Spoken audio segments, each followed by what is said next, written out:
flip cameras that they don't sell anymore, which is a shame. Which is really weird. I mean, they were hot and Suspicious. I find it very suspicious that they don't sell those anymore. I really do. I don't know what's going on. So what's it like working with these guys?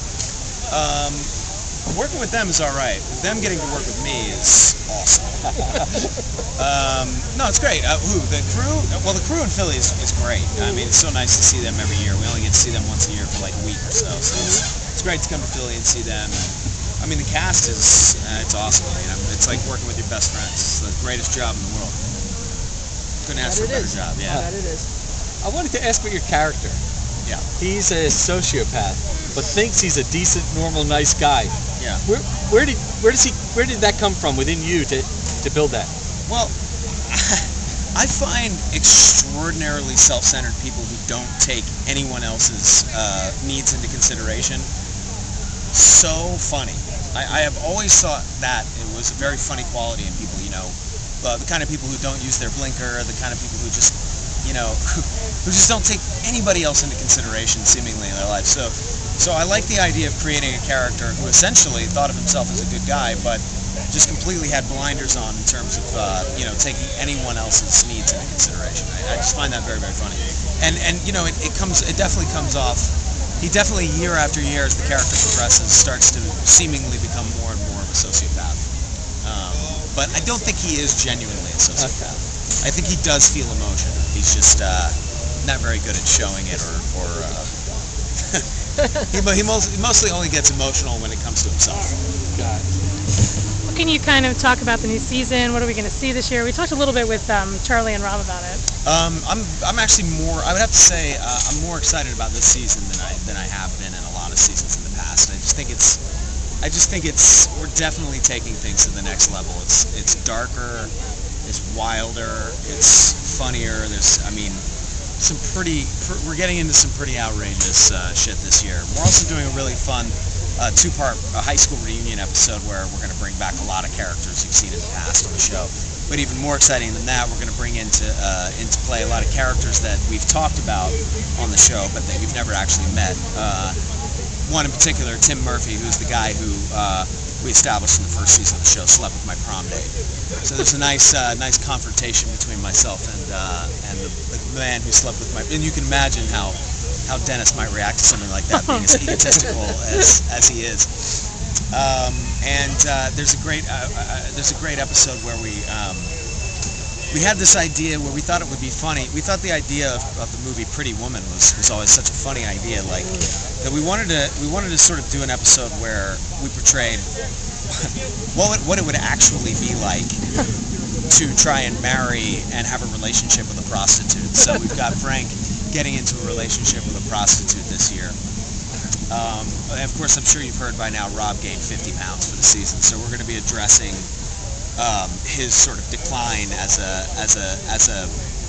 person, how he declined so far so quickly into gaining 50 pounds of fat. Yeah, I mean, I'm trying to think what else we're doing this year that would be worth talking about. But I'll think of it as we keep going. Do you have one favorite episode from seasons past? It's sad to say, but I have a lot actually. It's tough for me to pick any one in particular. You know, it's like asking me who my favorite baby is. I can't do it. Also, because I don't have any babies. So. You can imagine that Dennis is going to be pretty happy with the fact that Mac has gained some weight. Dennis gets to kind of. Well, that was part of the fun of breaking stories for the season, because we obviously had to plan really far in advance. If he was going to gain 50 pounds, he had to have a lot of time to do it. So there was a lot of talk of whether that would be something that Dennis would enjoy, because now he becomes even more the focus of attention, or possibly it makes Dennis look worse because now he's rolling with a crew that include, you know, whose best friend includes like a big fat guy, you know, and does that sort of mess with how I'm perceived, and we sort of explore all that territory this year on the show. Yeah. So was there a conversation to say, what if you gained some weight? Or how did that come up? Or Whose idea was it? It was Rob's idea. He, we, as a matter of fact, weren't even entirely sure we were on board with it at first. We thought it was a little bit extreme, and we weren't sure if we were going to be able to. We don't like to serialize the episodes very much, but we've been forced to in the past. We were forced to serialize the show in season 2 when Danny came on board to explain why he was there and why he was staying. So we had continuous episodes when normally our episodes are sort of each small contained things. And then of course we had to do it last year because Caitlin was pregnant. So we had to address her pregnancy and how that happened and then her having the baby. So we had to serialize the show in that way. We felt like if he was going to be fat, that was going to be sort of an arc that we were going to have to build into the season. And that's the kind of thing that can either limit you as a show or it can open you up. He was pretty dead set on it, and the more we talked about it, the more we realized it would be very original, something I've never seen before on television. You've certainly heard of big name actors, gaining or losing massive amounts of weight for these giant movie roles, like Martin Scorsese movie or something. Right. But you never hear about an actor on a television show. The actors generally get better and better looking as the seasons go by, and the actors themselves have more money and they get new teeth and new skin and. They start lifting everything, Right. So watching him decline into being even more, becoming more and more sort of deteriorating was something that we'd never quite seen before. So we eventually decided to go on it. Is your character based on any one person in your real life or a combination of people? Where did you come up with the idea for this character? It's always been a little bit of an act for me. I've always liked to make people laugh by just sort of saying the most vain, ludicrously vain thing I possibly could. So I think it's probably, if anything, it's based on probably the bizarro version of me. Not to say that I'm the greatest guy in the entire world, because I'm not, but Sure you are. Dennis is probably my he's probably my polar opposite. You know what I mean? He's like the Venom. He's like Venom to Spider-Man. Or like wasn't there a Superman bad guy too? Bizarro Superman. Right. There you go. He's like Bizarro Glenn. Dennis is Bizarro Glenn. This is all the worst aspects of myself, just heightened to the highest possible. That must be very fun to be able to do that. It's a fucking blast. It's a blast. What gets Dennis up in the morning? Gets him out of bed? Probably his boner. No, I don't know. What gets Dennis up in the morning? The thought of conquering another day. I mean, I think in Dennis's mind, he is just exactly where he wants to be in life. He's got everything going for him. He's got a cool job. He owns a bar, which is awesome. He gets tons of chicks. He lives in a cool city. I think in Dennis's mind, the thing that gets him up in the morning every day is just the thought of getting to spend another day as himself. That's a good answer. That's actually a really good line. I might have to put that in the show. What gets you up in the morning every day, Dennis? I don't know, the thought of waking up and getting to be me all over again. I love it. Perfect. That's really good. I might put that in the show. There you go. It's like, hey, we inspired that. You did. You absolutely did. What's it like working with someone of Danny DeVito's caliber? Sorry, that is really funny. It's still making me laugh. I'm sorry, what? I'm glad I could make you laugh. Well, see, that's what I'm saying. Like, I am horrible. I'm like, nobody makes me laugh more than me, and that's incredibly vain. And that's not to say that I'm the funniest guy in the world. I'm not. It's just, to me, I am. Right. Well, that's all that matters, Yeah, right? that's all that matters. So, I'm sorry, what? What is it like working with someone of Danny DeVito's caliber?